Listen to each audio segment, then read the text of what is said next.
And I have a massive problem with the timeline, the fact that you decide today for tomorrow. Yeah, and I think, to be frank, I think it's been an embarrassing last couple of hours for the organizing committee of the Grenada Invitational. And I would think that part of the reason why we've had difficulty getting someone from the organizing committee, or at least some track and field expert from Grenada to have an input on the show today, is an illustration that it's an embarrassing development for Grenada. And as you correctly pointed out, Mariah, coming really late, because it is obvious that they were having difficulties in recent weeks, and they may have been trying, as the release said, their utmost to try to keep the meet on. And as you referenced just now, the franchise has folded, which means that the meet could very well not happen again unless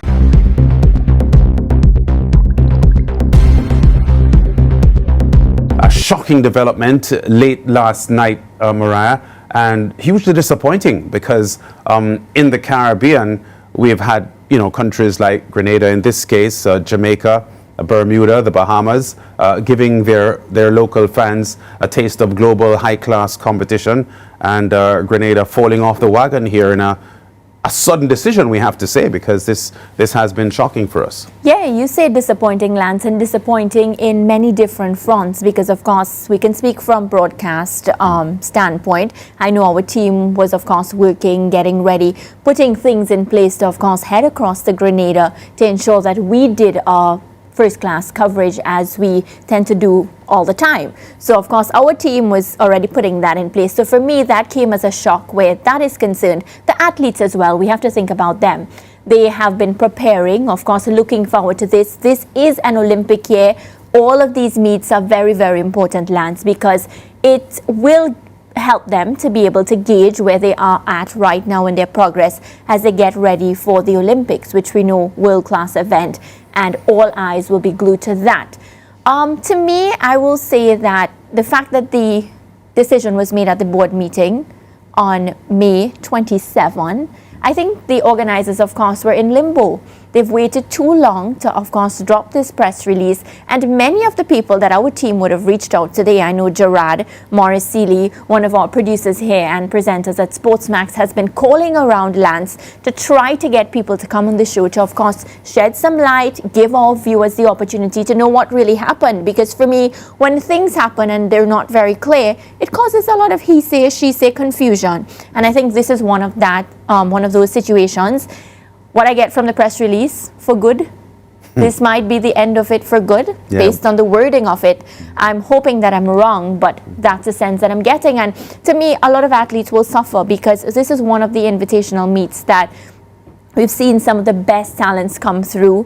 Of course, we've seen them develop, we've seen them rise. Names like, I mean, you listed a couple, but Shelly-Ann Fraser-Price, Kirani James. So for me, it's disappointing, but not just disappointing, but in so many different levels. And I have a massive problem with the timeline, the fact that you decide today for tomorrow. Yeah, and I think, to be frank, I think it's been an embarrassing last couple of hours for the organizing committee of the Grenada Invitational.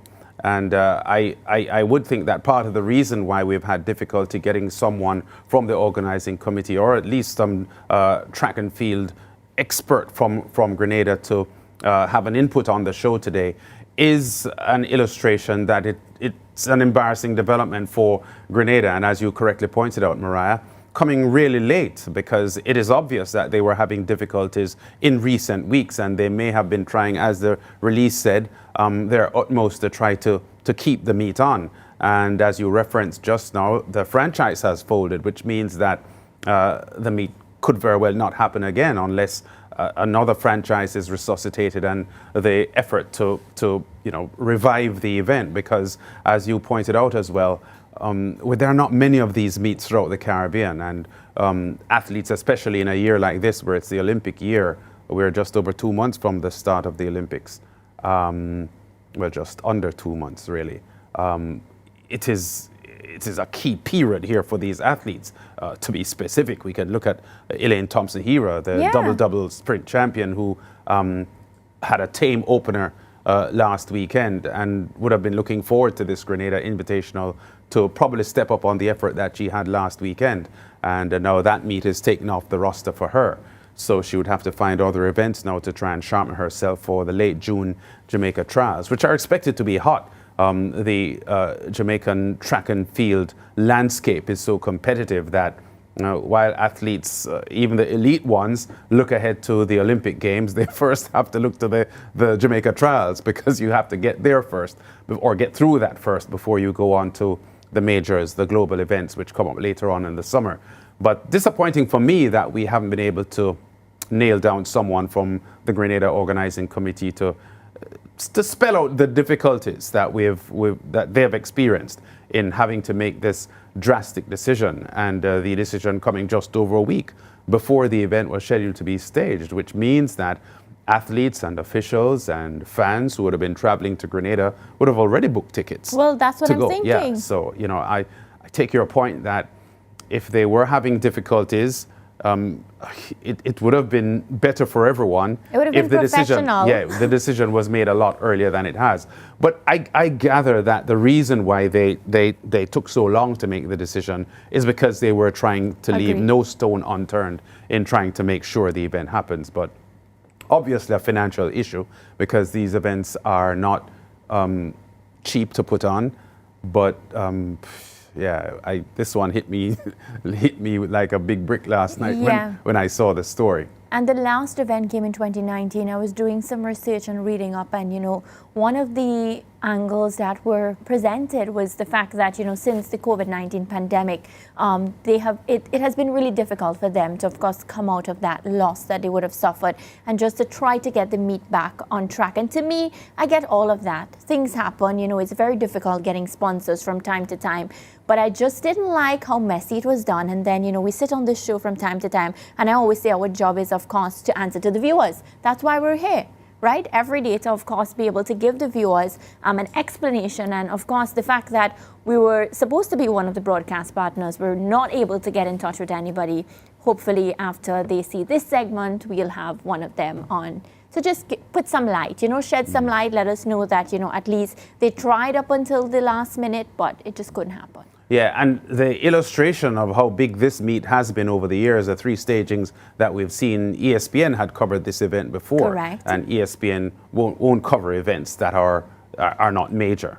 And Correct. The fact that they've attached themselves as broadcast partners in the past tells you that the Grenada Invitational had risen to a pretty high status in track and field, certainly in this side of the world, in the Western Hemisphere. Justin Gatlin has competed there before, which it would be one of the reasons why ESPN would want to be interested in there, because he's a top flight US athlete, and ESPN will follow the Americans, and there were Americans scheduled to be at this meet in 2024.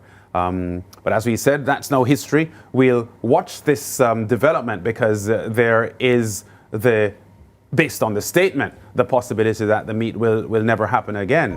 But there are times when franchises can rebuild and resuscitate something as important as this. So, thank you very much. You're most welcome.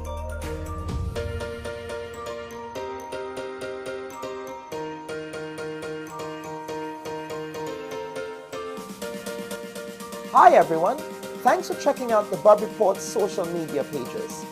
If you'd like to get more videos, show highlights, and watch our weekly live show, follow our Facebook, Twitter, and Instagram pages, and also subscribe to our YouTube channel.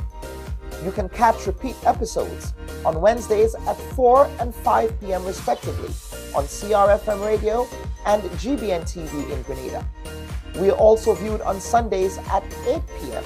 on WPG 10 throughout the Caribbean. Thanks for watching.